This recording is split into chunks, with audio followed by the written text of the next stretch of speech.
So, ano tong victim souls and redemptive suffering? So, victim souls, yun yung mga tao na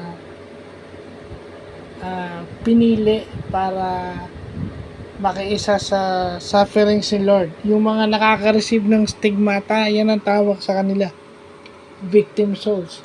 Pinaka-prime example niyan is si Saint Francis of Assisi and si Saint Padre Pio. Yun na lang yun. Alam na natin yun. Basta yung may stigmata, victim souls pala ang tawag dyan. Sila yung nagmamanifest ng redemptive suffering. Yung redemptive suffering is yung paghihirap ng ating Panginoong Jesucristo, yung kanyang Paschal mystery.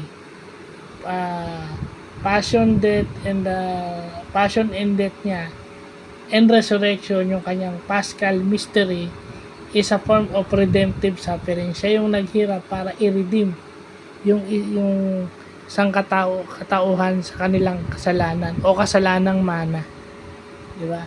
Yung papawi ng galit ng Panginoon. Yung si Lord ang nagbayad nun, kaya nga redemptive suffering, niredeem niya tayo through His suffering. At yung mga victim souls, yun ang pinipiling magkaroon ng stigmata. Yung 5 holy wounds of the Lord. Yung napakasakit na sugat pero mabango, pero masakit siya. So, yun lang po.